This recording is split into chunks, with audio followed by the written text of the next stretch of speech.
What's going on, guys? Big Turkey on Week here. This is my channel, and if you could help me out with a like and subscribe, I'd greatly appreciate it. Thanks, and here's the video. And today I want to bring you a video because there's been a lot of questions about the XR500 router and what it can do for you in your Call of Duty gaming experience, or really any gaming experience that you're gonna have. So the first thing I want to talk about is Netduma does have a beta version of their firmware update, and you're going to see it here in the upper right hand corner that I've been updated to the XR500 version 2.3.2.108. So you want to make sure that you are on that firmware. The second thing is you can use the firmware update to upgrade to the Netduma 3.0 beta. To do that, what you have to do is you go online and you go to the Netgear community. You're going to see XR500 firmware. It's going to be underneath the forums, networking, like Pro Hawk Gaming, and then we're going to go to Pro Gaming Beta Forum. Here we are, Nighthawk Pro Gaming Dumas 3.0. Based on which Nighthawk router you have, you'll be able to find the firmware update. You are going to open up the link, download this through Dropbox, which your Dropbox will come up. Once you do that and you click download, it'll open up in your download folder. If you try to click the image, it's going to come up and say unopenable or you can't corrupt this file. That's because this is not meant to be opened with your computer. This is meant to be opened through the firmware update on your router. So you come down here, you go to administration, and this firmware update here. You're going to click browse, go into your downloads folder, and here you are. You now can download it. Once you click that, your router will reset itself. Once your router resets itself, it'll start updating. This process took me about 15 minutes. Once it's finished updating, you may need to still reset your router one more time. That's because if you've owned a Netgear route or a router modem combo, you have experienced that if you don't turn them on in the right process, you have to turn your modem on, then your router. They kind of don't connect to each other. So if you are having trouble connecting to the internet after the download, cold start both your items and you should be fine. Now, before you do this, just to let you know, you can read through the beta articles to talk about issues people have had. There is a few issues. I don't really see any huge problems, but it is going to give you some nice features that we are going to go over this video, especially for Call of Duty. Now, the first thing is if you go now to your QoS, this is one of the changes that this firmware update made, is now you can prioritize the traffic in your home based upon application instead of device. As we all know, when you would have your device, you'd have 50, 60, anything that's ever connected to your internet, and the only way to get them off is to manually delete them. Now you can kind of download your bandwidth by application, which you can see here, and you can kind of, if you wanted to upgrade this, maybe your live stream here in gaming, you want to put higher, you could then prioritize that. You click updated distribution, and it will update it for you and leave it permanently. If you go to download, you can do the same thing. Make sure you do it for both download and upload. And I want my stream to be a little higher, or my gaming to be a little higher than everything else. So that doesn't really bother me. So there we go. That right there is now should be taken care of. The next thing is the congestion control. When you go to congestion control, I'd recommend to do it at the 70% that they recommend. This is because you will not ever have lag really in your game. Basically, this only gives you 70% power of your megabytes per second at all times in high traffic prioritization.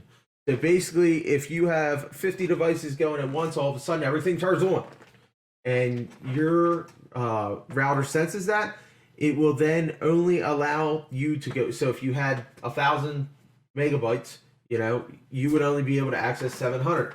This is because if anything has a spike, it would then give it that extra 300 that it can go to be able to control that spike and control your gameplay experience. So I've really liked that. It automatically comes on. It's not always on. So it's that kind of is very helpful for me. The next thing we need to talk about, the ping heat map. This is one of my favorite features. I want to go straight to it. Now, in this ping heat map, which is not on your original Netduma, so you have to download this beta version to get it. You can pick your game that you want to go to. So Warzone, that's what we're talking about right now. But you can pick Rocket League. You can pick any one of these. We'll go to Warzone, and it is going to tell me where all the servers are. We don't have to worry about that big getting screen. We don't have to worry about any of this. It's not only is it going to tell me where all the servers are, it is also going to ping them with what kind of connection I should see as a result. The reason why this is going to be so helpful for your ability to connect to Warzone and be able to get lower skilled lobbies or skill based matchmaking is because now that you see all these different servers, you can see exactly where they are. You can kind of relatively guess what time of day it is and how utilized those servers will be. Obviously, if you are on the East Coast and it is 7 o'clock and you're playing this one right here, you are not going to get favorable skill-based matchmaking. Skill-based matchmaking is going to be tough for you because you're going to get the full effect. There's going to be no shortage of players. When you look at your lobby, you are considered a diamond lobby or whatever you want to call it. That's what you're going to get. Every now and then it'll feed you a bot or it'll feed you a silver, but the most 70 to 80% of your lobbies, maybe even higher, are going to be these diamond lobbies, which is what we do not want. So using your VPN, which we've discussed in a different video, you can force your connection over to one of these other routers by changing your Call of Duty geographical region with your VPN and then going and setting your geo filter over top of one of these locations. We are going to go over to geo filter in a minute. But when you do that, you can force your connection into Central America where the time may be different. You can force yourself into South America where the time may be different, and into Europe where you may get times of 1, 2 a.m., which sometimes brings more sweats out, but also can bring you a better lobby chance of having a better skill-based making lobby. I'm going to be doing a series here where I connect to all these little pinpoints here, because these are the active routers, and I want to see what kind of lobbies I get throughout each day. This will take a while. I'll probably do a video on each one. Obviously, these red ones where everybody thinks it'd be great to connect become very difficult. Difficult because over 200 millisecond connection is just, it's basically impossible to play. I can't do it. It's just not going to work for me. Now, the other thing that this has added to its abilities, to the ping heat map, is you can set these pings on a timer to see what Call of Duty servers opening throughout the day. So everyone is saying that certain servers are available at certain times, and then sometimes they get shut off. We can set a tracking every single day if we want to, every 30 minutes, every hour, whatever you want, daily, weekly, whatever you're looking for, and this will save down in here. I don't currently have it. Oh, don't want to do that. Okay, going too fast here. I don't currently have this set up yet, but when you come down here, it's pretty easy to explain. Go back to our ping data. This is now. This will be a different time. This will be a different time. It'll show it over, and you can literally take the scroll ball to different times, selecting the time span that you want to go to see where those connections were and how you were connecting to them. It's a pretty cool feature. It's something that I think we're going to be able to use going forward. That's great to hear. Okay, for the next part of the video, what we're going to be looking at is a geofilter, and really this is the main thing. This is what's going to control what you're connecting to and how you're connecting to it. So we're using everything else in the Netduma's router to be able to get to this point. And you can see the things that they've really added, if you've used this before, is this full map guideline here. That's huge because like symbols would pop up, you have no idea what they mean. So what we're always looking for is first and foremost is servers. You know, square full allowed servers. Obviously you can see a allowed server there, and then all these ones are blocked. One of the biggest things is now we can add multiple servers. So if I wanted to, I can draw my own filtering system right around that server right there. Now that's allowed. I can also draw a second one around that server there. That's now allowed. This is already being allowed there. If I can get it to update.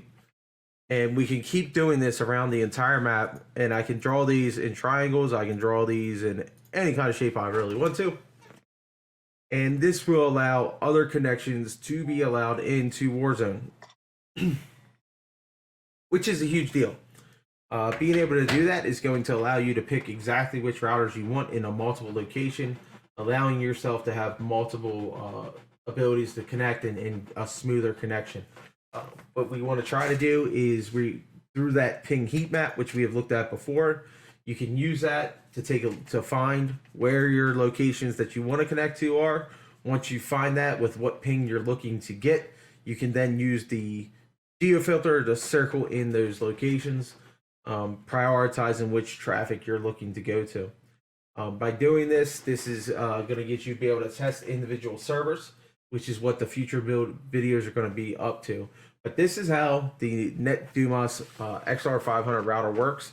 And with it, a lot of questions being, hey, does this router get you better lobbies? It's not really that the router gets you a better lobbies. It allows you to force servers. And then servers have certain loads at certain times of the day. So if it's 4 o'clock in the morning, you're probably going to have a lot less player pool. Therefore, you may get better servers. Now, 4 o'clock in the morning, the only people who might be playing is freaking sweats. So you may get it. I think this is a lot of the reasons why you see streamers on at odder times. A lot of times you see the best streamers running maybe at 8 a.m., 10 a.m., 11 a.m. Well, kids may be out. Most adults are working. You probably, the player pool is what, maybe 14 to 40, something like that. You can really narrow down that player pool when you're able to play at those times. So I think the timing affects more, and then you can add on to it the ability to go over to your ping heat map again, and maybe we play up in Canada at a certain time. Maybe at that. So when we're playing up in Canada, what you're going to run into is this here is the main direct server, but this main direct server probably has a huge population out here. Maybe you catch that at the right time and you'll get a better lobby. Right now, like I said, on the East Coast, I've had experience on this server a lot, and it's very, very sweaty over here in New Jersey. Maybe I want to start forcing my connection over here in Ohio, because this server here is probably being loaded at that time, and I might be getting a better Central America connection here. The Midwest region, maybe I want to come over here. Maybe I want to go down into Texas. A lot of people talk about Symphony. I know he connects to this server at times. This probably maybe bringing in a Mexico-based lobbies and stuff like that, giving you a larger span of having a lower tier lobby. Obviously, if you go over here to Europe, this is a bigger area that people love to play this game, and you may have a higher skill base at that time. That's why you see this little clutter of connections. I think that's because you have so many players over there that they have to have that many servers to really help you out. Over here, obviously, it's more spread out. You have a 2 up in here, so I feel like that one right there may be one of your favorite servers. We're going to try these things and we're going to test them out. But if you had that one right here and you said this was taking up Seattle and this area, Northern California, which is huge population, stuff like that, this might be the server that's left over here in Canada and may have a smaller population or just a smaller range that can get you some better lobbies. So that's the video for today, fellas. I hope you enjoyed it. Please like and subscribe again. I know you saw that in the beginning of the video, but I'm hoping this helps you out. Get ready for the series coming. We're going to be testing each one of these servers here, these main locations, even down in South America and Europe, and we're going to see how sweaty these lobbies quite get. Thanks for stopping by. Have a good one, man.